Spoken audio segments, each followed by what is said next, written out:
Does anybody have any questions before we start? No. Just get over it. So we were down to 6 people who have failed the math test. So I sent an email out to you. If you failed it, you need to get that past the new dead date. The new drop dead date, I think is what I meant to say, but a little Freudian slip of some sort, is Tuesday night. And so, by the way, when I opened it up to the whole class. And so if you want to go back in and redo the math test again, you're welcome to try to improve your score too. But I'm down to just 6 students who have not gotten through it. So questions on that? Was it like a pass-fail? Yeah, it's a pass-fail. You got to get at least 70% on it. So if you got 70%, you're done. All right, but you made it. Yes, I have found that the success rate in the class is positively correlated with getting a 70% on the math test. What does positive correlation between 2 variables mean again? As passing the math test goes up, success in econ goes up. Yes, they're positively related, right? Number of failure rates goes up, then the number of failure rates in econ goes up. So anyway, the 70% things have been working out so far. So we dipped our toe into chapter 3 last time. And this is just going to kind of be a little summary to bridge the gap. I told you that we'll be going back to this stuff quite a bit to hopefully set the stage for. I had to reboot my computer here to get my other computer going. So, unlimited wants with limited resources is our study of economics. And so, we didn't talk about this one yet. This is, you might have looked it over, but this is what I call bucket theory. So the name of the slides is called Bucket Theory and Circular Flows. So what I like to think about in terms of limited resources is that at a point in time, we could imagine trying to take an inventory of society's resources. So there's actually a kind of a quantity of resources available of land, labor, capital, and entrepreneurship. So granted, this is kind of an abstract thought, but in reality, like right now, we could take an inventory of the resources at our disposal. What I want you to imagine is what's inside these buckets is the stock of resources, in the economy. And we've got all these people here that are trying to maximize their happiness individually, and if each one is individually happy, then we hopefully have a society or an economy of happy agents. But of course we know that some might be sad at the same time some are angry. Those of you who are in Brown Hall have this face on. I know this is kind of at a distance here. Although maybe the hotel accommodations are nicer than Brown Hall anyway, so maybe you're now once again happy again, I don't know. And, you know, some other people. So we all have different things that we need to go through. All right, so that's our stock of resources in the economy. And then the next one I wanted to cover was the difference between stocks and flows. So how does the bucket level change over time? In other words, what's that bucket level going to look like in 2017, on August 29, 2017? What's that bucket level going to look like? Is it going to go up or down? So how it changes is by what we call flow variables over time. And so with capital, remember that's not money in econ class, right? So what's coming to mind when I say the word capital? No, lands over here in the capital bucket. Machinery, tools, buildings, computers, right? Man-made stuff that helps make other stuff is our capital bucket. And so over the course of the year, that's going to change by the amount of investment that we do.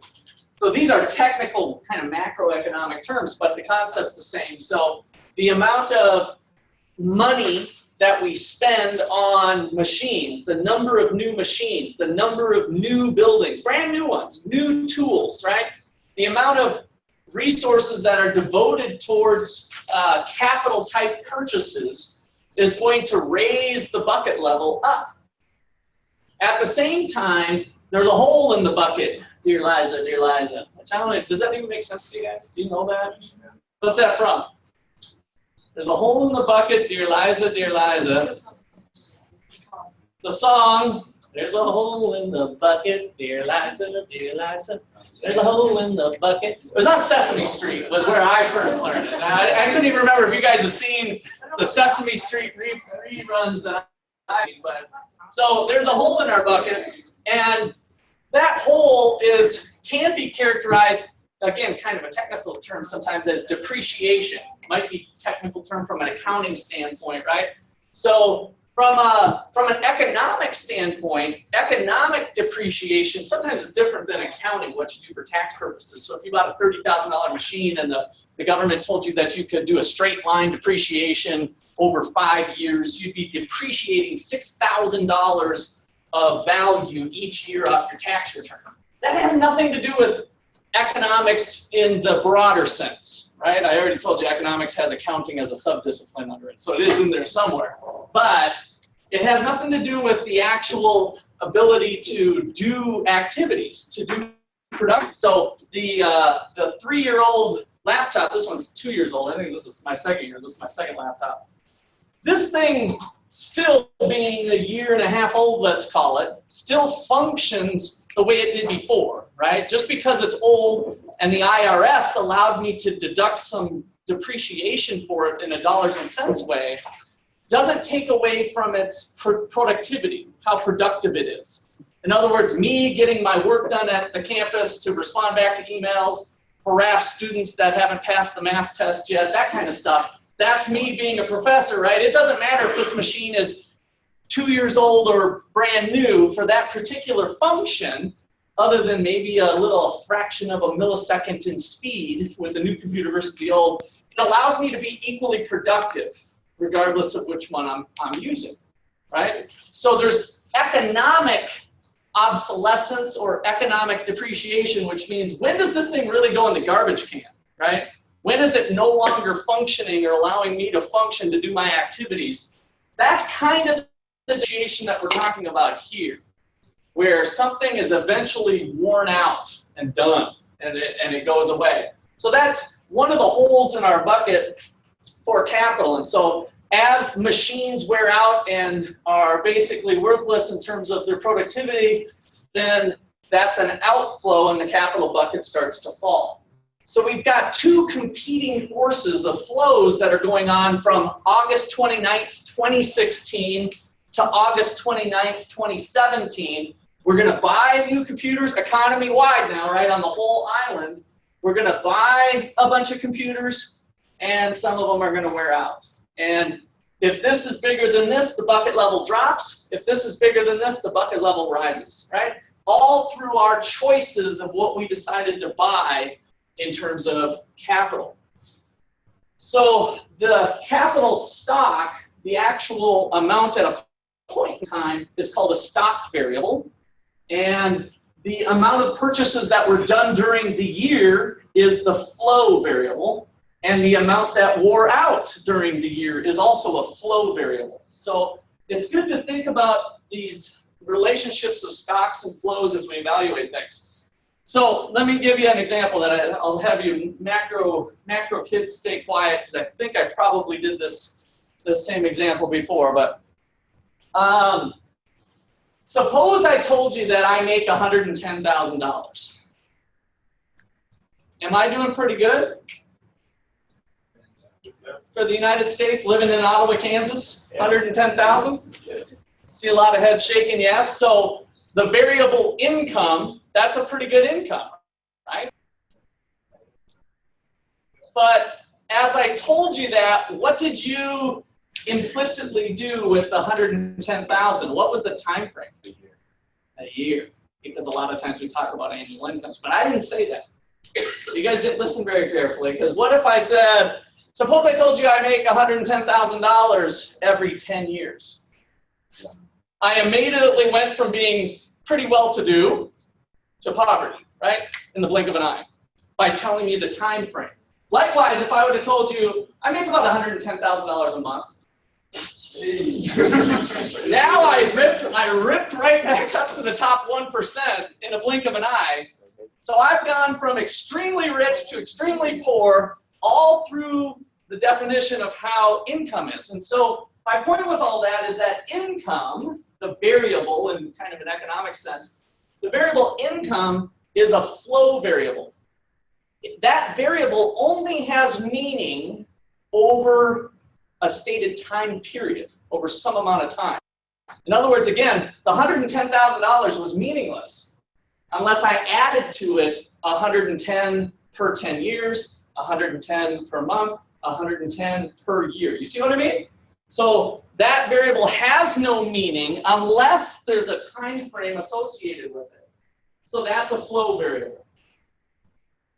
Now, what if I told you I've got $110,000 in my checking account today? Does that variable have meaning? I have $110,000 in my checking account right now. Does that have meaning? Yeah. It'll even have more meaning if I said, I have $110,000 in my checking account, and we're going to go to Kansas City tonight and not come home until it's all spent. The whole class, kind of a little class trip. Does that have meaning for you a little? Yeah, right? Now, incidentally, I remember about this with that example. I've done this example many times, but the spending that I do compared to right now to the end of the night when we come home from Kansas City, that again is a flow variable. The amount of spending that was done between now and midnight tonight, or whenever we come home from Kansas City when it's all gone, the amount of spending was a flow variable, right? And now, of course, my checking account balance, the way I phrased that, the new stock variable is my checking account balance is going to be 0 when we come home, right? So there's a connection there between spending, checking account balance, income, flows. All of that is the stock and flow concept. And there's lots of different stock and flow concepts. If we think about labor, our labor bucket, what would be one of the things that causes the labor supply to change? What's that? Unemployment? Yeah, and so if we look at the labor force, though, we might take the people who are willing and able to work, and so even though they're unemployed, they're still in the labor force. They're part of the labor pool, if you will. They're just not working. That was kind of a technical macro thing there that most of you micro people don't have to worry about yet. So what about the labor? What else would cause the supply of available workers, whether they're working or not, but they want to work, to change over time? New technology? Housing. What's that? Housing. Housing. Available housing might attract more people, is what you're thinking, to a particular area? Maybe. What's that? The age of the workforce. The age of the workforce. Yeah. So that might be like babies. 18 years later are all of a sudden, or 16 years technically for the labor force. So we could think about the population. In fact, the population of the United States could be our bucket. What is the population today? What is the population later? Well, how many babies are we cranking out is the flow. So the variable would be the birth rate, right? The birth rate, or the number of births, that would be the flow. And then, of course, this one we don't like to talk a lot about, but the old hole in the bucket would be death. The death rate, if we're dealing with rates, or the number of deaths. So births, deaths, population. If more people are being born than are dying, bucket level starts to rise. If more people die compared to being born, the bucket level falls. Right? So we can look at population as the stock and flow concept. So these are all over the place when we start to, anytime you identify one of these stock variables, something that has meaning at a point in time, like my checking account balance, like the population of the United States, if it has meaning at a point in time, then just think about, well, what causes that to change over time? Whatever causes it to change over time, that's your flow variables, whether it's a leakage or an inflow. Okay, questions or comments on that? So land, you know, the natural forces, Grand Canyon, if we want to go way back, or might cause land to wash away if we don't have erosion control. So we can think about the amount of topsoil that's being gone in a given year. We can look at levels of rainfall, all kinds of things with natural resources, and apply kind of the stock and flow concept. Entrepreneurship, you know, what kind of people are out there, how educated are they, what sort of rules are in place to start a business.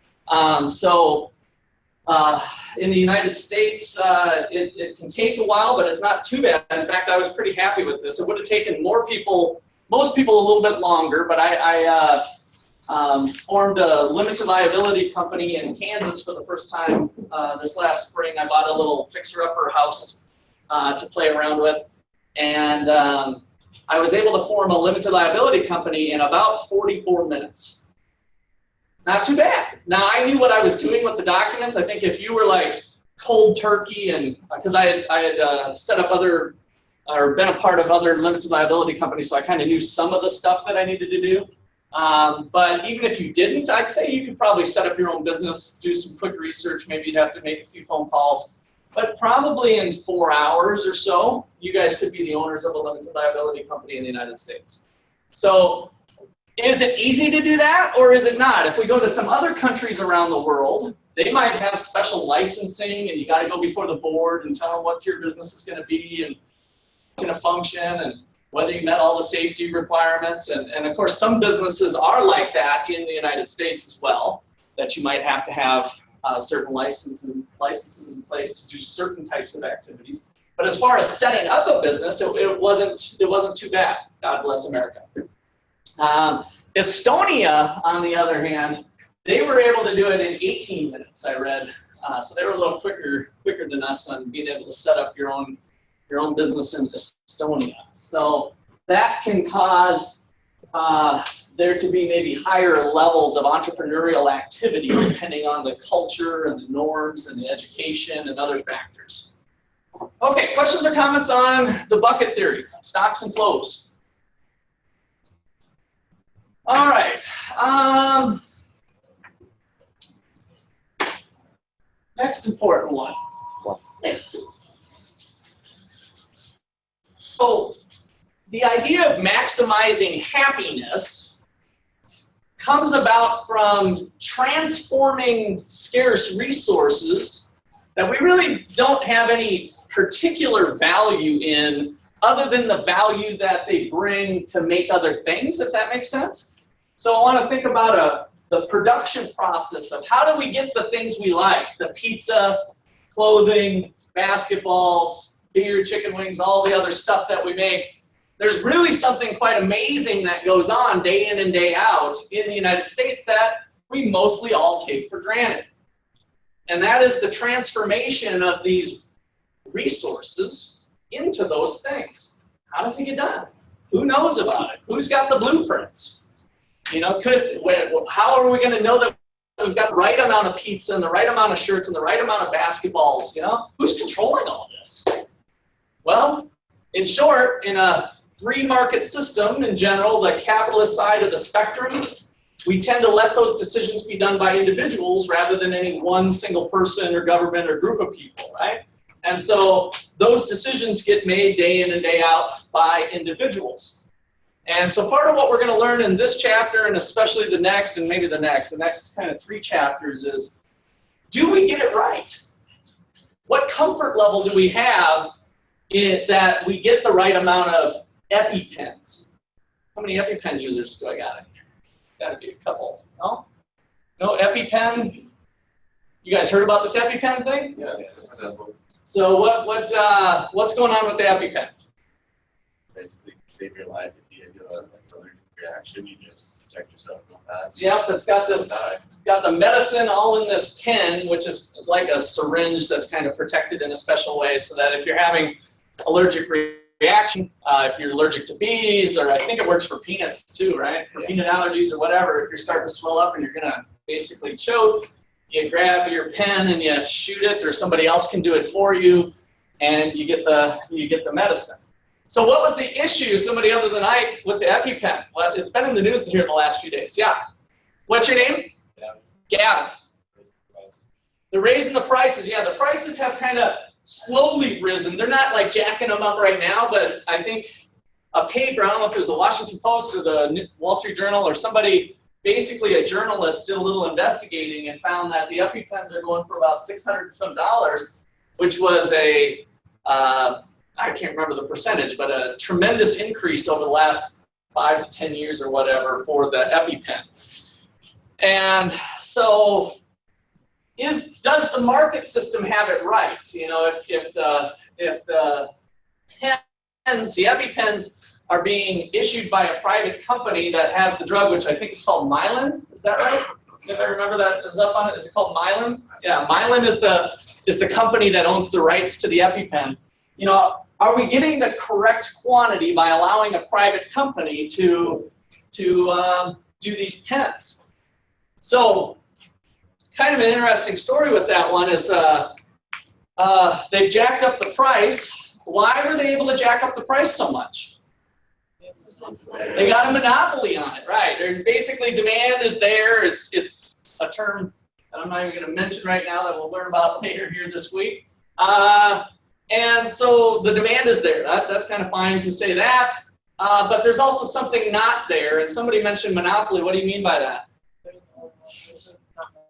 There's not very much competition, right? And that's really what's making that not work so well. Now, what you might not have thought about, that it was talked about in the media. Sometimes I have to hit the media upside the head, but in this particular case, they brought it up, which is good. Why don't they have any competition? Shoot, selling these pens for $600. You know how much actual dollar value of medicine that's inside the pen? $2, yeah, roughly. Yeah. $2 worth of medicine. Why aren't there 150 companies developing this thing? Patents, and it actually, in this particular case, it goes beyond patents. Technology of making it. Yeah, so basically the government is doing this more so even than patents, but the little blip that I heard, and I don't have all the details on this, so forgive me, but that the FDA has kind of extended their situation of government protection for this because they didn't want to confuse the consumer on different delivery methods. So in the effort of public safety, the government thought it was more important to have a consistent delivery system, if you will, of the EpiPen. So Mylan was one of the first movers in this marketplace, and don't get me wrong, they developed an awesome product of this quick delivery system. Of course, that delivery system is patented. But now the FDA has said, because everybody kind of knows how the EpiPen works, in the effort of public safety, let's not allow other products with different delivery systems. Remember, the drug is $2, right? So it's really the delivery system that's being protected. And in doing so, it's allowed this pricing to go on at $600 and there to not be an effective competitor, even though there's probably lots of people fully capable and able to, if they don't copy the EpiPen, if they deliver the medicine in some other way. So kind of an interesting story there with the EpiPen. We'll see how that shakes out. So right now, Mylan, the company, is doing some damage control because in the eyes of the public, they're just gouging, right? They're just gouging. And so what's caused these prices, the journalist who did the report said that there doesn't appear to be any, increase in cost that could even come close to the 200, 300% raise in price that's gone on. So it's not like the cost of plastic is higher or the labor's price has gone up, right? The cost of the resources is about the same. It just seems to be, pure profit. And so they're trying to do some damage control on that. And I think there's multiple forms of damage control. The thing that I like about this story is that hopefully the government might learn a lesson about the government and business getting in bed together, because there's also some stories here of what we call cronyism, of Mylan being a big donor into certain political funds that help keep that protection alive, right? And that's the bad part that I'm especially upset with the way we run things in the United States. Is I don't think those two things belong together as tightly. And this is just one example of where that can hurt a lot of people if we start thinking about how much the EpiPen is used across the nation and kind of the public benefit that it might bring about. That's pretty good. Now, if I was Mylan, I might be trying to spin. Of course, they might be lying through their teeth, but if they would frame the question as, well, our overall profits have been pretty low because we've been doing so much research and development into these other life-saving, they were trying to develop a drug for cancer. And they're like, hey, you know, we jacked up the EpiPen, yeah, we did, but look at our bottom line. Look at what we're reinvesting in, right? The other things that the profits from EpiPen are allowing us to do on the cutting edge of cancer research or something like that. That'd be a kind of a nice spin to put on it, right? That they're reinvesting. Now, again, I have no clue if that's the truth, but so often the media shortchanges these excess profits that are going on, and all we hear is profit. We hear 600%, $600. We think about the person who maybe can't have the EpiPen because they can't afford it, and we think about the executive that's down in the Bahamas on the beach with a margarita and a cigar. And that might not be the case, right? If the company is reinvesting those profits into other activities, maybe it's no big deal. I don't know. Did I see a hand up? Yeah. Yeah, but in the same article, it said the CEO took in $16 million. Oh yeah, that's right. So CEO pay got in there too. That's right. I'm glad you brought that up. Yeah. So that was kind of an important one, that the CEO pay. So it's more closer to the margarita cigar deal, and she must like cigars. I think it's female, right? That's the CEO. Yeah. What was the amount? 16 million. In 1 year? Or? Yeah. So then we get into the whole argument of CEO pay and what's it based on, and is it incentive pay, or is it kind of a bunch of Wall Street hocus pocus that lines the pockets of the rich? That's part of what we're going to have in this class. Is I don't like to just tell stories like that where we have mixed emotions, right?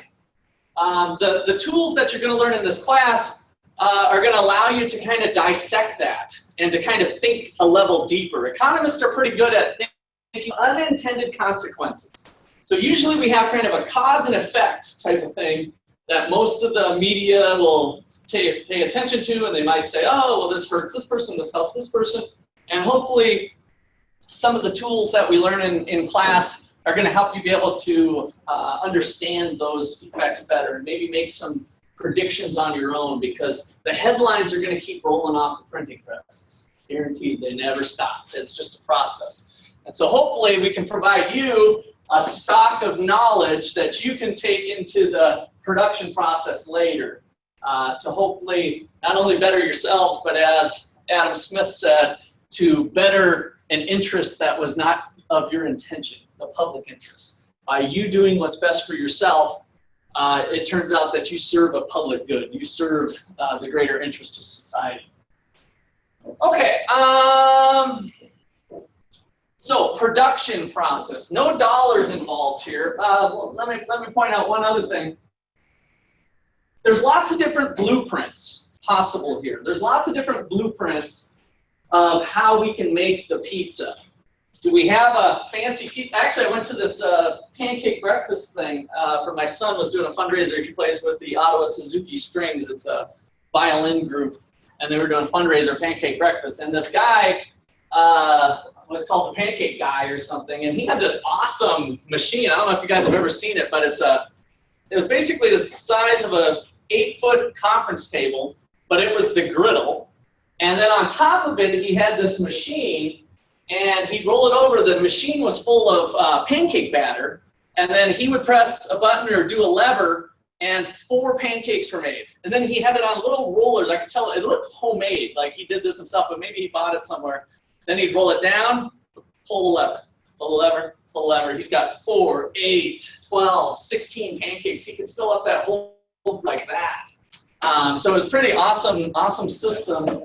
That would have been a more labor intensive, like when I told you guys it was pancake breakfast, how many volunteers were probably working the griddle? How many volunteers were likely working the griddle at maybe a pancake breakfast you've done at your hometowns and stuff? What's that, 2? Yeah, a couple people, right? And you're doing a little scoop with the ladle or whatever. Here, using a machine, he was a one-man show. He did it all. So he would get those pancakes down. He'd have enough time to sit back and have a little talk. Oh, okay, you want? And then his little thing was flipping the pancakes to the customers, like way up in the air. He was flipping pancakes. So we had one machine, one person handling that. Whereas without that machine, it might be a 2-person job with some more simple tools, right? So what is the combination of labor and capital for the production process? So that's part of what the market system answers for us. These 3 basic questions: what are we going to produce? How are we going to do it? And who's going to get it? Those are 3 questions that every economy must answer. Even Cuba, the dictator, dictator regimes where they have to figure out, what are we going to make? Well, the central planner, I know what we should make. I know what you need. Right? The government says, I know what you need. How are we going to do it? Oh, I got to figure it out. I'll figure it out. I'll talk to my buddy, the engineer, and we'll figure it out. And then who's going to get it? Oh, I'm going to treat everybody fairly, of course. Everybody's going to get 2 pancakes. 2 for you, 2 for you, 2 for you. Right? So the central planner, the dictator, can answer those questions too. It's just another way of answering the questions. And so we have to think about, what are the benefits from allowing individuals dispersed through the economy to answer those questions? And so what are we going to do, how are we going to do it, and who's going to get it comes to us from this market system. All right, let's turn to the next one, 2.4. This is one we saw already. That the specialization of labor sets up kind of 2 groups here, of businesses and households. The households is really society. That is our economy. The whole population lives over here.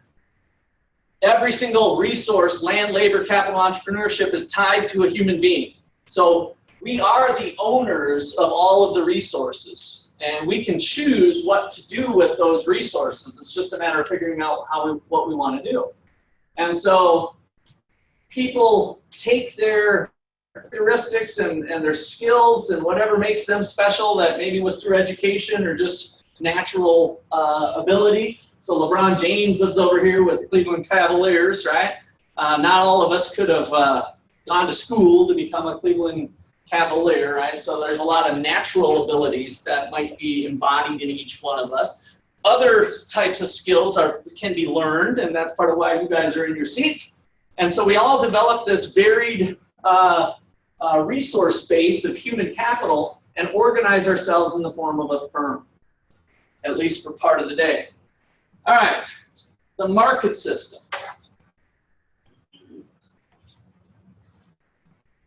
Here it is in a nutshell. We're going to ignore the government for right now. So we'll bring the government in soon enough.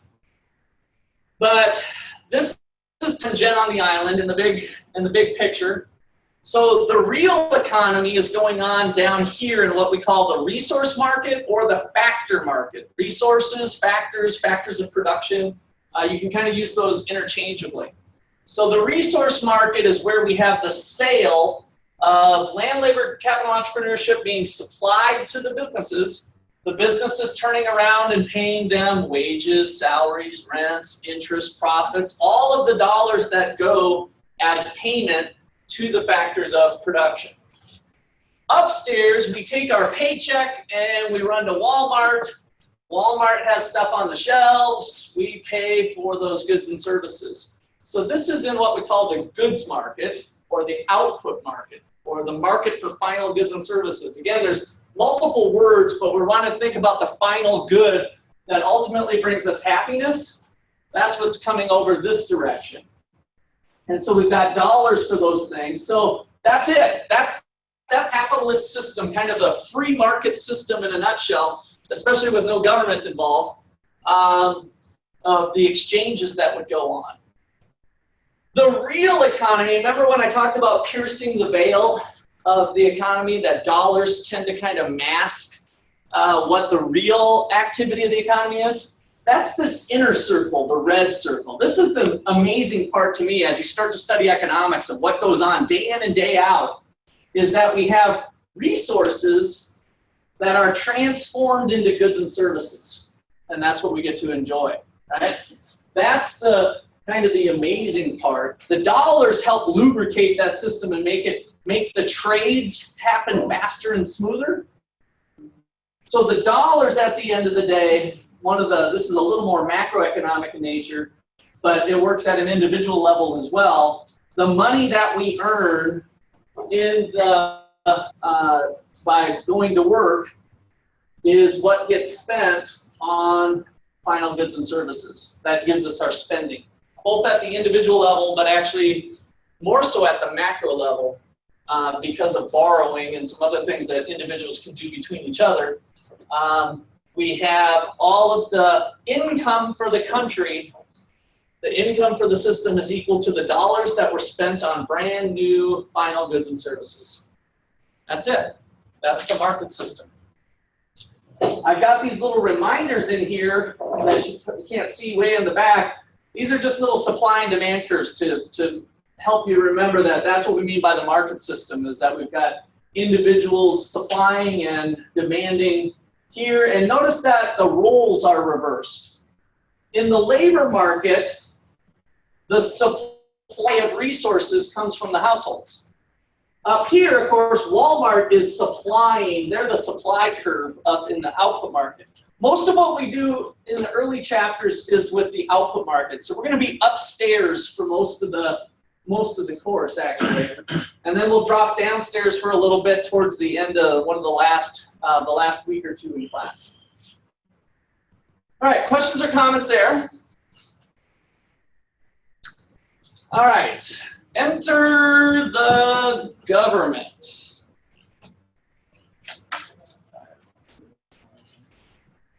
Which we'll spend a little more time on.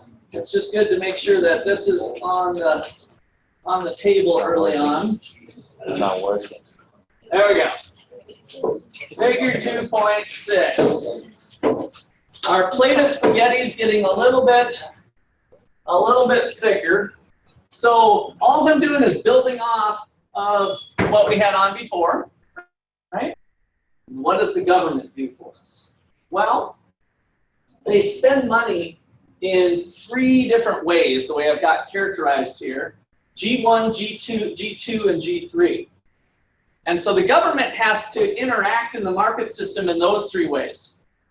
So what are some things that the government spends money on in the output market, potentially just buying it from a private business? What are some things that would be in G1? Guns, good. What else? Paper, toilet paper for the White House would actually fall into that category, right? So paper, toilet paper, guns, weapons of mass destruction in general, right?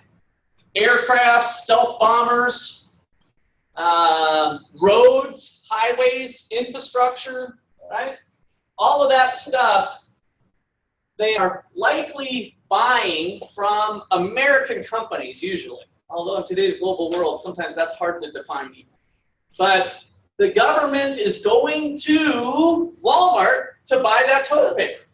And so part of the goods and services that are flowing from Walmart are not all going to private households. Some of those goods are coming right into the White House, right? So that's one area where the government gets involved with. Down here, the government needs employees too. Somebody has to clean the royal toilet. I don't know if this for sure. Maybe Barack and Michelle split duties like other households do on cleaning out the toilet, but likely they have a housekeeper, I'm guessing, right? And so, and I don't blame him for that. I would too. He's got plenty of things on his mind, and her mind too. A lot of important things going on. So in order to purchase the labor for that, that person is not working at a private company. That person's working for the White House. So the government's kind of siphoned off a little flow of our resource base. They're using up some of our resources that in their absence, not complete absence, I'm not going for anarchy here, but if that job was eliminated, that person would likely go to work over here if they wanted to continue working. You see what I'm saying? So it's important to think about what's really going on. Like, it's not just as easy as, oh, well, we can just hire more people. Couldn't we all work for the government? We could. That's kind of what communism is in a sense. I mean, we could all be working for the United States government. All these businesses could be just run by the government. And that would be a larger, fatter arrow. That's what we were talking about last time as we moved down last week when we moved down the spectrum from capitalism to socialism to communism. This one starts to get narrower, the flow of resources to businesses, and this one gets fatter, right? More control of resources going into the White House. So the White House doesn't get those people for free, of course. They're going to spend some money, and then that turns into their income, and then those people go to Applebee's for a steak dinner too, right? And so that's their flow of resources from the resource market. And then G3 is kind of a special category. Notice that the arrow is going straight over to here, straight over to here. And so it's kind of what I call the Robin Hood theory. So Robin Hood theory deals with transfer payments. They're actually not, creating anything new. They're not buying a new goods or service, or they're not buying a resource. They're just taking money from someone and giving it to someone else. And so that is money coming in through taxes, usually the income tax, which brings me kind of my discussion of the two sources of two areas where the government gets their money. There is only two. From the market system, they get it off the cash register, right? T2 is the sales tax. And you guys ring up your purchases at the cash register. If you buy $100 worth of stuff, here in Kansas, it's going to run you about $109, right? So the government's going to have $9 funneling down to it from the sales tax. Likewise, if you're down here, your company pays you $100,000, you don't get $100,000 in your hand. We got maybe, I don't know, it depends on your tax rate, but $20,000 to $30,000, probably $30,000, getting close to anyway, coming up here to the White House with the income tax. That's the only two sources, sales tax and income tax. The tax code is very complex because there's multiple types of income taxes and multiple types of sales taxes. But in a nutshell, for us in Principles of Economics class, it's really just those two places. And so that income comes up, the rich, back to my Robin Hood theory, take from the rich, give to the poor. The G3 here is that part of that spending just goes to somebody else. Yes? Is that for things like welfare? Yes, welfare, unemployment claims, Social Security, Medicaid, Obamacare subsidies, all that kind of stuff is a transfer payment where it's taking from one person and giving to somebody else. So unemployment insurance is take from the employed, give to the unemployed, right? So there's all kinds of transfer payments. It goes well beyond take from the rich, give to the poor, although the take from the rich, give to the poor is the one that gives probably the biggest headlines. Okay, any other questions or comments there? All right. So again, if the government plays a larger and larger role, oh, by the way, before I forget, I'll get back to that too. What percentage of spending do you guess is in the G3 category? So we've got, remember now, let me help you out again. Weapons of mass destruction, things like national defense and other types of spending, toilet paper at the White House, although that might fall into the G3. So G2 is spending on resources like the hired staff and the other resources. And then G3 is these transfer payments. So out of $1,000 worth of tax coming into the White House, what fraction of that is devoted to transfer payments? Do you figure? What's your guess? Can't be wrong. I'm just kind of curious. I want to make sure everybody knows the question correctly. Maybe I'm going to come to the back of the room, get your guys' opinion on this. So what fraction of taxes are used for transfer payments? So no roads or bridges, that's the G, the roads and bridges and stuff, that's more of the G1 and G2 category. So what do you think back here? What do you think? 2%? What do you think? Yeah, that's bad. Let's come here. 10%? So I got 2%, 10%. You ready with your answer? I'm just going to point to you. I want everybody in here to have an answer. 6%. 5, 15, 40, 45, 12, 6, 12, 16, 30%, 17%. I got something to tell you. I'm glad I did that exercise. I almost didn't do it that way. 70%. So I heard 2, 6, 15, 16. So every $100 that you spend to the government, that you send up to the White House, $70 of that is going to somebody else through what we call a transfer payment. It's shockingly high, and I've got some other data that I won't show you today. It's really more of a macro topic, but it's kind of a hockey stick if you look at the picture of the percent. The percent that I just told you, that's 15, 30, you guys were saying I'm up to 50%, 60, 70%. If you look from 1970, it's kind of like this, and then here's 2016, it's like that. And that's 2016 where we're at. That's the trend of government spending, and the fraction that's going towards transfer payments as opposed to spending on roads and bridges and education and all of that stuff. So that is where our the vast majority of our federal income tax dollars are going, is to this transfer payment category. It's a pretty big deal, and I'm okay if we have, as a group, we kind of feel like we need to have higher tax rates for the rich. In fact, I totally agree with that, by the way. Proportionately more taxes for the rich compared to the poor. But this is alarming that this is going up. I mean, how high is it going to go? 100%? 99%? Where's the right number? And then if it's 99%, then we just keep collecting more, and just more of it's going out the door. I mean, it's alarming the level or the trend that it's going.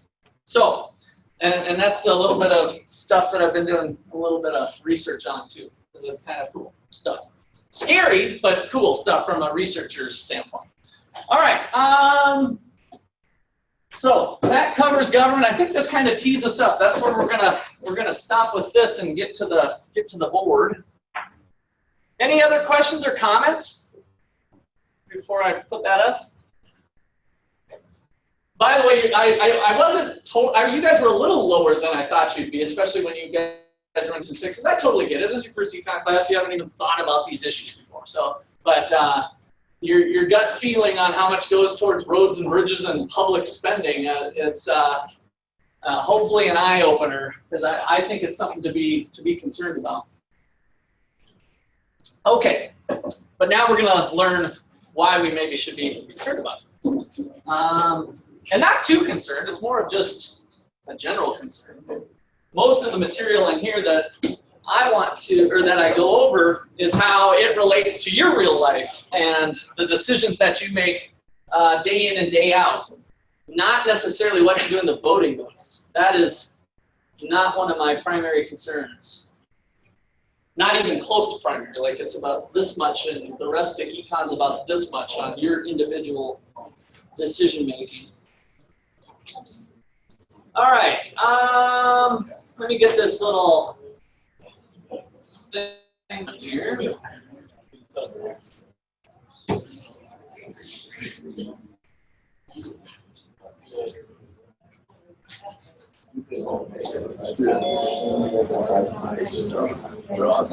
Okay.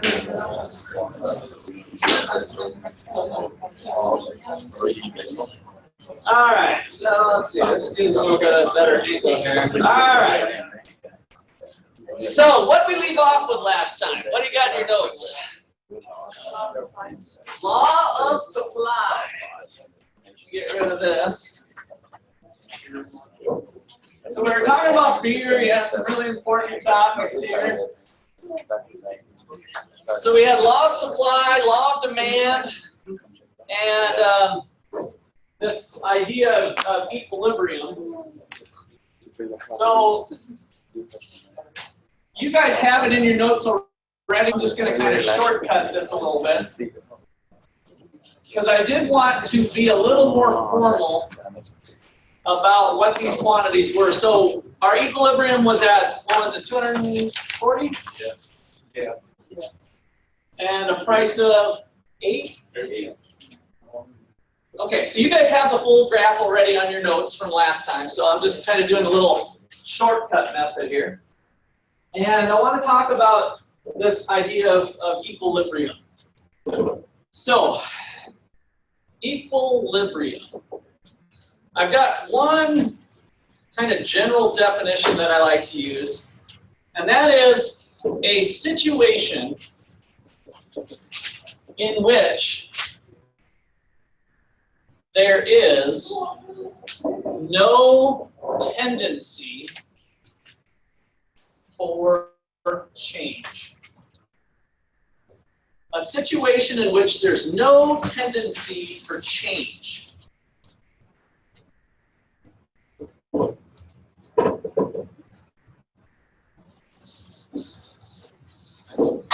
So in our graphs, we're going to usually put a little P star. So $8 was the equilibrium price, which I'll note on the board with a little star there.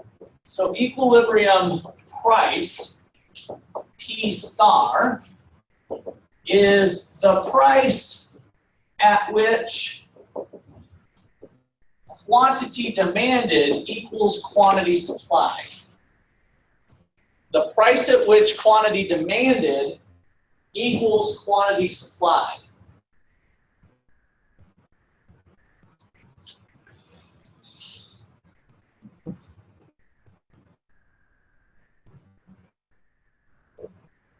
That was not going on at $4. Remember, at a price of $4, the quantity demanded. Now, everybody kind of watch what I do here, because this is where it gets really confusing for students sometimes. So if you're looking for the quantity demanded, how much people want to buy, at $4, you go over to the demand curve and head south and read off that number. That's the quantity demanded at a price of $4. And for your papers, what was that? How much? $3.20. That was the quantity that people wanted to buy, right? The quantity that was supplied on the shelves, we go over to the supply curve, drop south, and what was that number? 160, right? So the quantity supplied was 60, the quantity demanded was 320. They didn't equal each other. And so 4 was not in equilibrium. A $4 price was not in equilibrium because quantity demanded does not equal quantity supplied. And what did we call that situation? A shortage. So note, you guys already have that written on your sheet, so that's fine. Note, at a price equal to $4, there is a shortage because the quantity demanded is greater than the quantity supplied.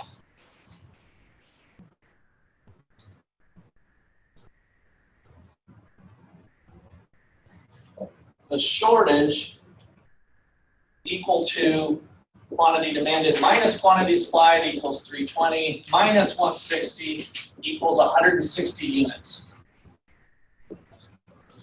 So we were short the difference between quantity demanded and quantity supplied.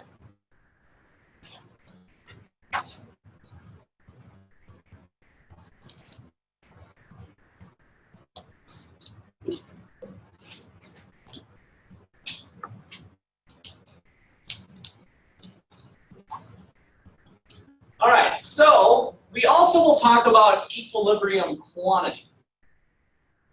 Equilibrium quantity, Q star,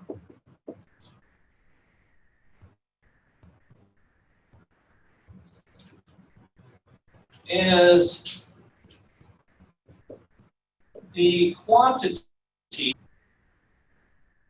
at a price where quantity demanded equals quantity supplied. In other words, it's really a shortcut. It's just saying that we're going to shorthand and just call it Q star, but it's actually the same thing as what we said with the equilibrium price. At $8, the quantity supplied is 240. The quantity demanded, go over to the demand curve, is 240. So we're just going to call that Q star. So it's the quantity that satisfies the equilibrium condition at P star, at $8. So most of the time I won't write QS, QD, Q star, I'll just put Q star, right? So it's kind of a shortcut to showing that. So any questions there? All right, and if there was a shortage, like there was at $4, there is a tendency for change. How so? That's what we talked about last time. So at $4, there is a tendency for change. In what respect?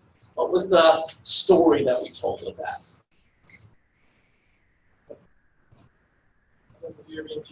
About the beer being cheap. And so what was the actions? How is there going to be change tomorrow? How are people going to change their behavior? Price is going to go up. Who's going to want it to go up? The store owner, right, for one thing. So that means at a price of $4, there is tendency for change. The store owner is going to want to have higher probably because they opened their store at 10 a.m. By noon they were sold out. They're like, oh, duh, I must have had it too cheap. Right? That was too aggressive of a sale. But I also told the story that on the consumer side, there might be incentive for those prices to go up. Why? What was going on there? People that didn't get theirs. People that didn't get theirs, yeah. So we've got 160 people that are pretty happy with the $4. They're like, that's okay. But there's another 160 people that got screwed, right? That didn't get to buy it. And so they're going to have incentive. They might have been willing to pay something that we'll talk about later. I feel like bringing it up now. This demand curve shows the willingness of people to pay, right? And so if we ordered people from the highest, the most willing to pay to the lowest, somebody out there, the very first 6-pack of beer, somebody was willing to pay $15, right? Somebody out there was willing to pay it. You know who they are, right? The person who's gotta have their beer, otherwise they get the shakes and stuff. That's that person, right? So that person's willing to pay more. Or if they have a really urgent need for it that day and they're totally loaded anyway, right? They're making $110,000 a year, maybe that's not total, $110,000 a month. They don't really give a rip if the 6-pack's $15 or if it's $8, right? So there are people out there that were willing to pay a lot more for that. And so if that person works till 5, they're pretty mad about it. And they're the ones that are going to say, hey, hold some back for me. That was the story I told. Hold some back for me to make sure. I'll give you $6. I'll give you $10 if you just make sure you hold it back for me. I know you got this awesome sale going, but let me give you even more. So those unsatisfied consumers at that low price, they're going to tend to put upward pressure on prices as well. Okay, so that's disequilibrium and equilibrium. Questions or comments there? All right, so what was the most important word, the new word for many of you, the most important word on both laws? What was that word that was probably a new word for you? Ceteris paribus, good. What did that mean? All other things held constant for both parties, right? People supplying the beer, people buying the beer. So holding all of the things constant, here's what they have. Now, as soon as we start changing some things, we start to get changes in the equilibrium. So that's what we're going to focus on next. If there is an increase in, well, let me, before I do that, what are some of these other things? Let me start with that. So for demand,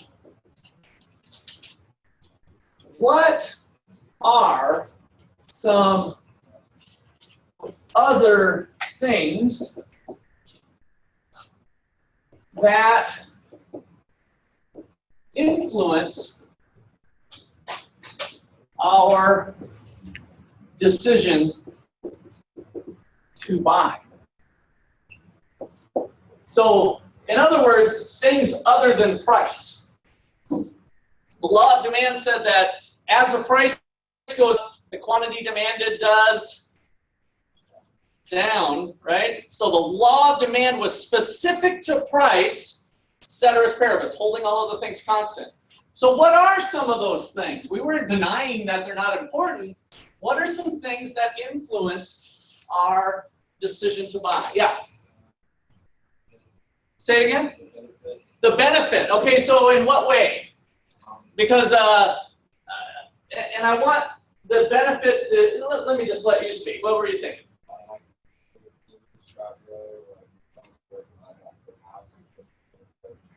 Okay. So it would be the benefit that they get from the pancakes.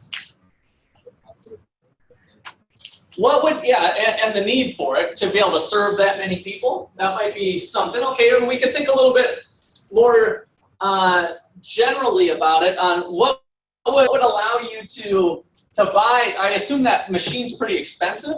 What would allow you to buy fancier equipment to make more pancakes? More money, more income, right? So income turns out to be probably one of the most important determinants for our purchases, our income. That was ignored over here. Right here was just the price, remember? But how much money you're making will also influence it. So if we had a demand curve here when our income was $30,000 a year. So holding all of the things constant, things like what? Things like your income. Let's suppose you're making 30 grand a year and there's a price of $15. How many will you buy? One. How about $8? 240. How about $4? I'll buy 320. Now what if I change that on you and I say that now you're making $40,000? What happens to that collection of points if you're making 40,000? It goes up, it shifts. We can think of it being kind of up, or we can kind of think of it being to the right, right? See that? That's almost a mystery there. It just depends on how long my golf club is. It turns out I want you guys to always be thinking about the shifts being to the right and to the left, even though technically you're not wrong by thinking of it being up. The reason is pretty simple. the variable that we're holding constant while we change the income is actually price. So in reality, what we're saying is that at $8, used to want to buy at $8 and $30,000 a year, you used to want to buy 240 units. Now you want to buy more. At $4 and $30,000, you used to want to buy 320 units, but now you want to buy more at $4 and $40,000 of income. At this price, you used to want to buy this much, now you want to buy this much. At this price, you used to want to buy just a little bit, but now that you're a rich guy, you want to buy more. At this price, we used to want to buy this much, now we want to buy this much. And so if we keep doing that for all of the prices, we start to get a whole bunch of points. And this is the way I'd like you guys to think about these demand curves, the lines, because usually lines, by the way, real demand curves aren't necessarily lines. But as I start to collect more and more points, data points of prices and quantities demanded, what starts to happen if I do an infinite number of these? It's a line, right? And so I think mentally, as you guys are learning this material, it's better for you to think about it being a collection of points, because it reminds you that there's two dimensions to the problem with the law of demand, price and quantity. And so think about those lines being collection of points, because it reminds you when you're dangling out here, oh, you mean this and this. It kind of reminds you to go back to both, that there's a connection there. And so this is the demand curve with an income of $40,000. And it lies to the right. As said, it's not totally wrong if you think about it being up, or it'll visually look up, but it's not what's really going on with the underlying fundamentals of it. It's at each price you're buying more. Now, questions on that one? Does your purchases of goods always go up when your income goes up? Are there some goods that you buy less of when you become the richie? Like what? Ramen. Good. Other ones? SpaghettiOs. Yes, and I used to eat those a lot in graduate school too. Oh, God. I don't know if I can stomach them anymore, but SpaghettiOs. Good. Generic brand. Generic brand of anything. Generic brand of anything. Good. What else? What's that? Used cars, yeah. So maybe the style of car, maybe it's if we think about new cars, even the basic model versus the souped up, bigger engine, leather interior, all the bells and whistles, right? So maybe the level of car that we purchase, right? Now, is that going to go up or down? So maybe that wasn't a good example. Our car might not be the same as ramen noodles, maybe. So would the demand for the car go up? Yeah, it would probably tend to go up with your income. And so what I want is, when I start going from $30,000 a year to $40,000 a year, what goods head this direction? Ramen noodles, SpaghettiOs, hot dogs is another one. Now, what might you start to be substituting for? Because this is going to be another one coming up here. So as you get more money, you're buying less hot dogs, but more, say, steak, right? So now you're getting into some ribeyes and get back to a regular hamburger. Instead of bologna, you're buying real cold cuts of beef or something. All right. So under income, we have two categories. And for income, normal goods, we have a category called normal. A normal good is defined as one in which there's a positive relationship between income and quantities purchased. A positive relationship, meaning income goes up, purchases go up. Income goes down, purchases go down. Right? Move in the same direction. So normal good, we have a positive relationship. An increase in income will lead to an increase in demand. So here's a little thing on notation for me too. An up arrow with the D curve. Sorry, you're a little bit hidden. I'll try to get, you need to, there's a nice spot right here. Let's see. There's another spot that's even back further if you wanted to switch. I don't know if you're married to that spot, but I'm going to do a little bit of writing. But I see right next to Brendan, over there. So if you want, or you can copy Drew's paper if you need to. So an increase in demand means a shift to the right. That's my notation. Up arrow D is, here's the D curve. It's going to be shifting to the right. But that's only true if it's a normal good. Ramen noodles, hot dogs, and other things are what economists call inferior goods. Inferior goods have just the opposite effect. An increase in income causes a decrease in demand, a shift to the left. Negative relationship. And that's a negative relationship. Good. So using our lingo here, right, this is a positive relationship, and this is a negative relationship. And remember that the arrows move both directions. That's part of what makes it a negative relationship. It's not because one is going up, it also works in reverse. If this goes down, this goes down. If this goes down, this goes up. So if we lose our job after you've been in the workforce for a while, and you're like, oh, I've been really enjoying this ribeye steak and Heineken, and now I've freaking lost my job, right? Income down, PBR up, and hot dogs up, baby, right? So all of a sudden, job loss, we're back to PBR and hot dogs.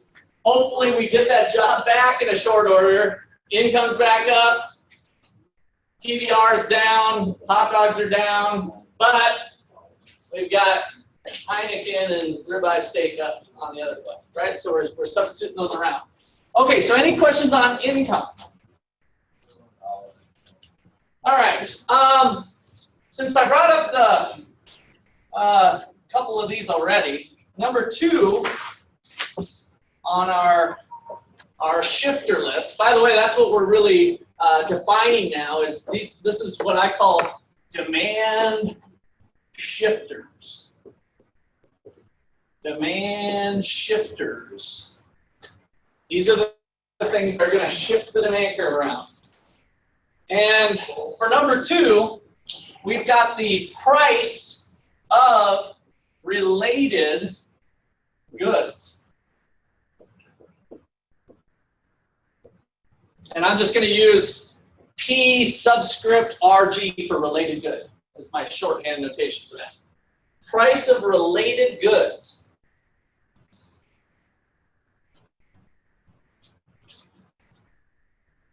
So, to some degree, hot dogs and steaks are related how?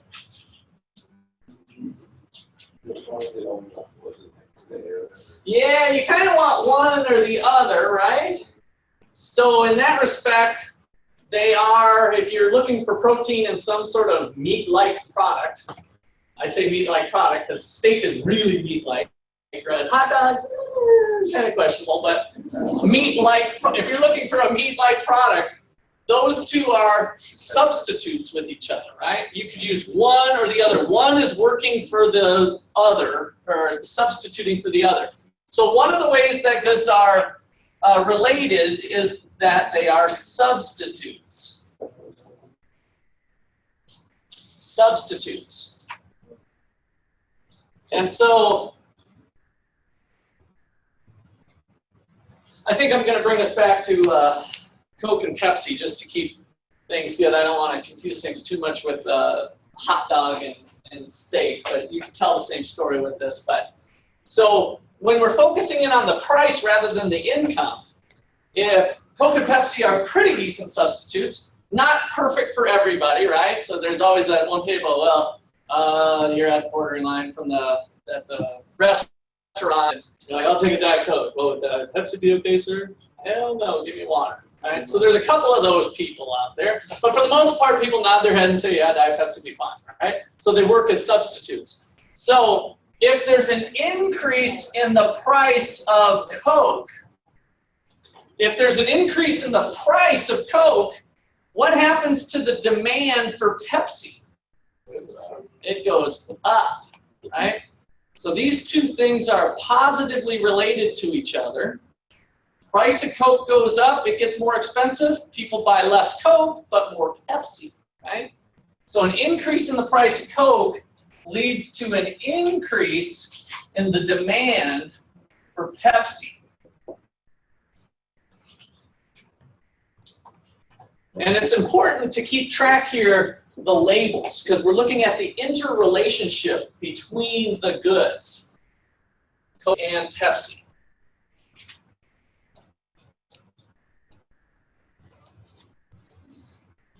All right, so maybe I'll tie this ultimately back into steaks somehow. So if incomes are going up and people are buying more steaks, so what's going to happen to the price of steaks? It's going to start to go up, right? So I don't like the way this example's heading now that I've characterized it this way, but that's okay. If there's an increase in the price of steaks, what happens to the demand for steak sauce? Goes up? I see some people saying down. Be careful. That's why I said I didn't really like the way this example was heading. So if there's an increase in the price of steak, are people going to buy more steak or less steak? Law of demand says less, right? So what's going to happen to steak sauce? They're going to buy less of it. So steaks and steak sauce are complements with each other. So the other category we have for relationship is two goods can be complements. Now I normally don't emphasize spelling, but how many of you have already written down an I for complement on your papers? How many of you got an I down there? Yep. And again, I'm not grading you for your spelling, but I do want to point out that it's an E. And the only reason I want to do that is to hopefully illustrate you getting this right on the test and on the homeworks, is that you can think about the two completing the set, right? I use steaks and steak sauce together. That's a set. I use those two things. When I eat sandwiches, I eat peanut butter and jelly. So peanut butter and jelly go on the same sandwich. That one completes the other, right? So the two are complements in the sense that they're completing a set. And that kind of helps us work through the issues involved. So if there's a decrease in the price of peanut butter, what happens to the demand for jelly?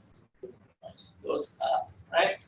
Peanut butter's cheaper, people start consuming more peanut butter. Hey, I always have to have jelly with my peanut butter sandwich, so I start buying more jelly too, right? So that's another one that are complements. All right, so an increase in the price of steak, we'll go back to the steak one here. An increase in the price of steak leads to a decrease or increase in the demand for steak sauce? Decrease, good. A decrease in the demand for steak sauce. All right, so negative relationship, positive relationship. And you need to hang your hat on the price thing. You know, it might be helpful to tell you why I didn't like my example right away when I started putting my foot in my mouth, because I had multiple things going on that was kind of confusing. If the price of steak is going up because income's going up, people are going to buy more steak. They're also going to be able to afford more steak sauce too, right? So I actually had multiple things going on there, and I just thought I'd point out to you why I didn't like that example, because the effect that I'm looking for is the price, using the law of demand only, price of steak goes up, quantity of steak goes down, and then that's why we get the relationship with the steak sauce. Okay? All right, any other questions on those so far? All right, so I've actually given you kind of a couple of the tougher ones. Income and price of related goods. What are some other things that impact? You know, let's think about the demand for pizza in Ottawa. What impacts the demand for pizza other than income? Beer. Okay, well now we're back to the price of related goods. Don't get me wrong, I love to bring beer into the picture, but that probably falls into this category again, right? So if we always drink beer with our pizza, then decrease in the price of beer will cause us an increase in the demand for pizza. That would be the story that we tell. Yeah. Give me your name. James. James. When we're in school and not in school, because there's a lot more people here when we're in school. Excellent. That's the one I was hoping for. Nice job, James. Let me give you an extra credit point for that. James, why don't you say it again? All of a sudden I heard what'd you say? It was something worth extra credit points, and now they're all like, I better know that. When we're in school, there's a lot more people in Ottawa that might be eating pizza. So. Good. What's your last name? Valentine. With a V? B. V as in Victor? Yeah. Okay, or V as in Valentine, actually. But yeah, okay, got it. So number 3 is the population, which is what James was bringing up. The population. Especially when we increase the population with 700 college kids that have a preference for pizza, that helps out the pizza shops around here a lot when you guys come back to school, right? So the demand for pizza over the summer might have been down here, but as we get into the fall with you guys back in action, it starts to increase the demand. So population, if there's an increase in the population, that leads to an increase in demand. A shift to the right.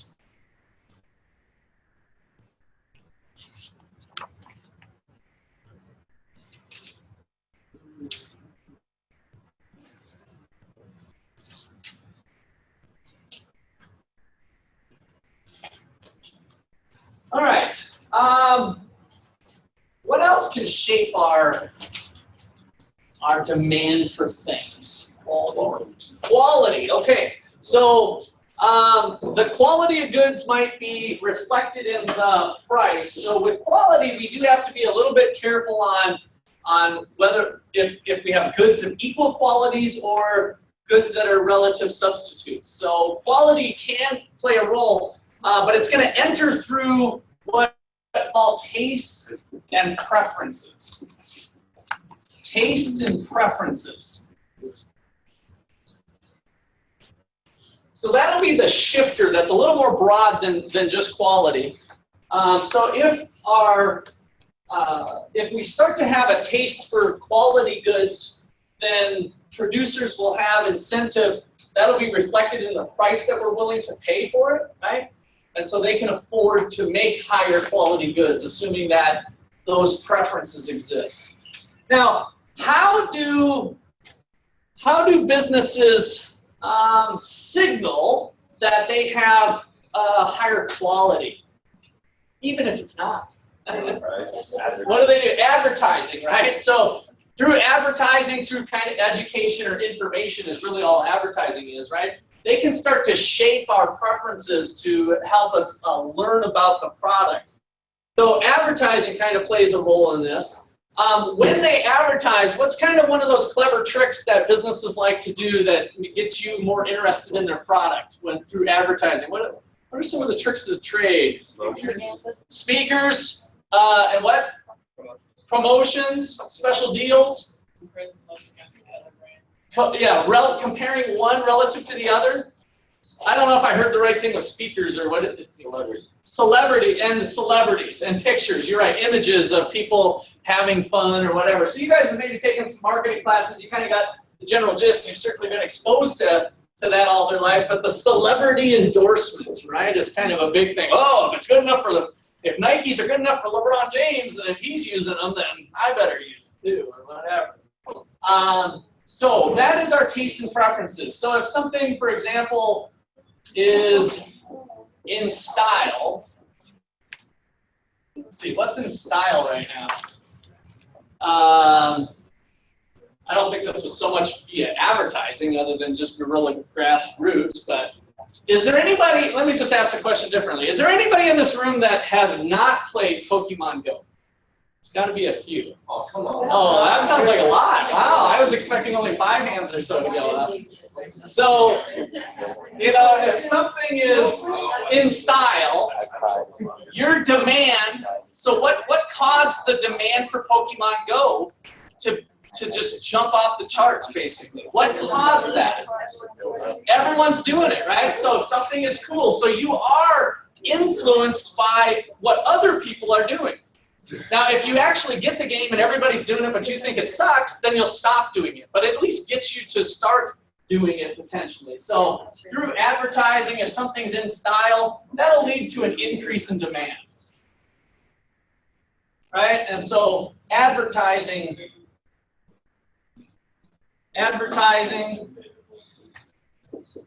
and trends, social trends, whatever we want to call it, advertising and social trends tend to shape this.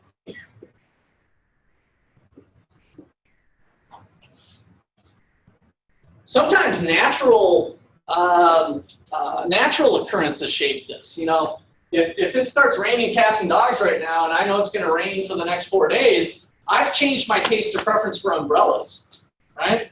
So if you're, and this is a true story, if you got, there's people that are kind of down and out, you know, the people that are more or less homeless maybe in some circumstances, if they're in New York City, a great little business for them is umbrellas. If they can manage to get together, you know, 10 $2 umbrellas, when the first few drops start coming down, they can unload those for probably 10 to 15 bucks, right?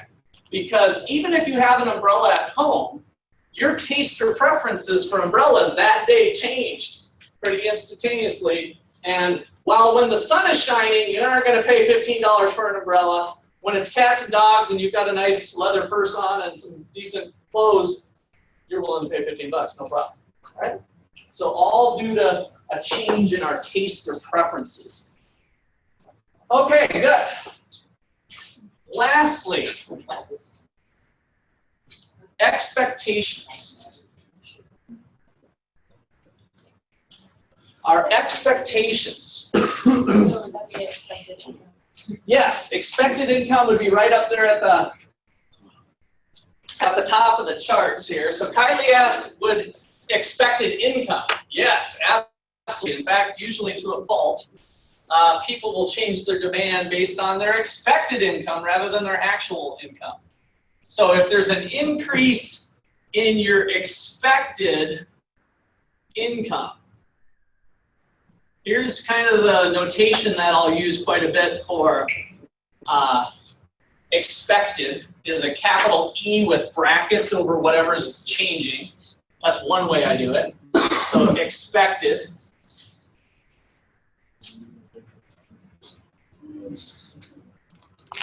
I also might do it as just kind of a or an increase in expected income. This is probably the only 2 ways that I really do expected. This is kind of a mathematical way. And this one I just kind of put a little E on it. Just something to denote that it's expected income, not your actual income. So if you have an increase in expected income, what happens to your demand for goods and services today? Does it go up or down? Up, right? How many of you are currently spending some of your expected income?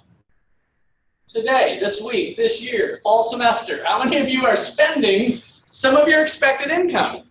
That was one of the reasons you took on the student debt, was thinking that I hope that my income after I graduate from here is going to be a wee bit higher than what it would have been just coming out of high school, right? Now, the data supports that, depending on your major. By the way, this is as good a time as any for me to mention how awesome the business economics majors do in the labor market. So they're up there in terms of starting pay, highest among all the business majors, by the way. Any of you that want to talk about the business economics major in a little more detail. You're going to spend 4 years here anyway, or those of you who are partway into your journey, you know, should I study this? Should I study that? If you kind of dig this econ stuff like I do, business econ's a pretty good choice. It's gonna pay back. It's going to pay back a little bit more than some of the other majors. Anyway, I'll get into that data at a different time a little bit more. So, an increase in expected income leads to an increase in demand today. So think about the purchases today. So an increase in expected income leads to an increase in demand today.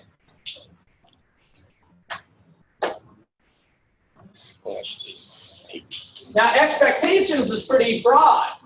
If there's an increase, if there's an expected increase in the price of gasoline next week, what do you do today? Buy gas today, right? So there's another example. Let's do a second example. Example number 2. If there's an increase in the expected price of gas, that'll lead you to an increase in demand for gas today.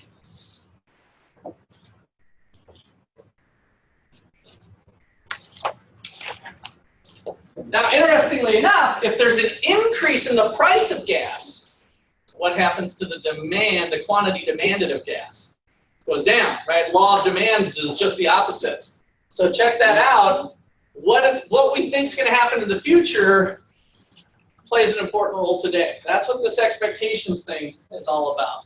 Pretty important. Okay.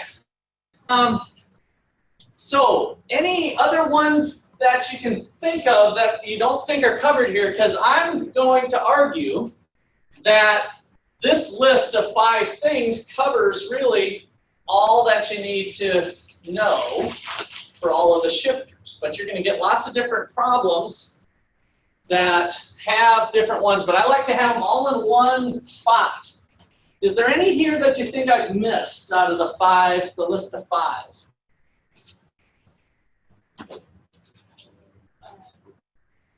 Savings, okay, what about it? What about it? You have more money. The level of savings? Yeah, no, that's a fair thing to put. So if we have savings and then also credit, the access to credit is another one that I think the textbook maybe brings up too. All of those will kind of fall into that income or expected income category. We can roll those into it. So you might see a slightly worded differently on some of the text, but that can be rolled into it. And yeah, that can make a difference because your savings, if you have $100,000 in the bank, but you don't have a job, technically your job is your income. And if your interest rate is real low on your savings, it's not like you're making a lot of interest income off of your savings. If you've got it in the bank over here, you're earning a whopping 0.25% or something, but you're able to spend money because of your savings. So that could be a determinant with a wealth effect, but would fall into one of these other categories. All right, so put a little note in your notes that you should memorize these 5 things. You should be able to roll these right off the top of your head. Memorize the list of demand shifters. And in other words, if you were asked on a quiz something, you should be able to do income, price of related goods, population, taste or preferences, expectations. You know, and maybe you guys can do I don't even know what you call those things, little acronym. Well, it's an acronym of sorts, but kind of a memorization technique here. So what was it? Income. What order did we do it in? Price of related goods. Population. Taste or preferences. And expectations. So you could do Instead of pooping Pop-Tarts, try excellent. That's a good one. I like that. So instead of pooping Pop-Tarts, try X-Lax. You know, whatever memorization technique, take those 5 things and have that committed to memory. You know, some of you might want to sing a song or you can come up with something, but have that stupid type of thing for these because you're going to have questions to where you're going to need to apply it. So you'll have some problems in your homework where you're going to be working through and you just have to know, oh, we're talking about population, that must be something to do with the demand curve. All right. So let's do a quick little example here. Since we've got a couple minutes left. So I want you to get really comfortable with what I call home base. Home base. Home base is this, with a few more things added onto it. So be able to do a downward sloping demand curve because of the law of demand, an upward sloping curve because of the law of increasing cost, but mostly be able to draw this graph really quickly, upward sloping supply, downward sloping demand, do the axes. Don't forget your labels, which you've got price here and quantity here, and then do a P star and a Q star, equilibrium price and quantity. If you can go back to home base, so anytime I have a problem for you, if you can start the problem by saying what home base looks like, it's going to allow your brain to take it to the next level. So, you know, if there is a,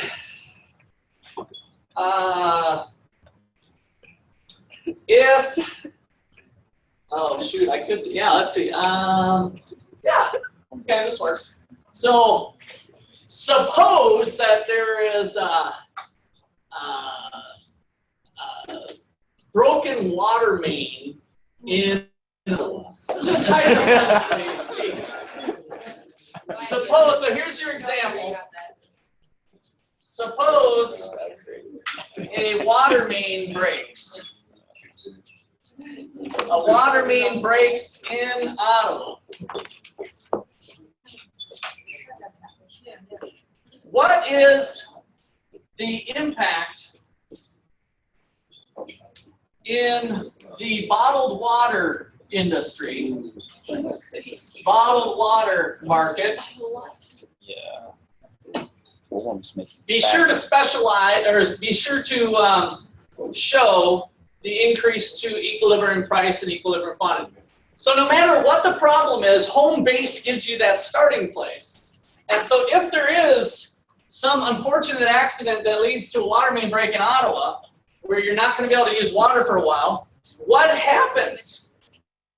Demand shifts to the right, right. So as we shift to the right, what's your prediction of what's going to happen to price? It's going to go up, right? That would be the prediction. There'd be upward pressure on price and an increase in equilibrium quantity. And so we'd expect there to be an increase in demand to P, from P1 to P2, and from Q1 to Q2. An increase in the quantity demanded and an increase in price. All right, we'll pick up there on Wednesday. Oh, check your watches. You are being let out early today. Just wanted to point that out. Very rare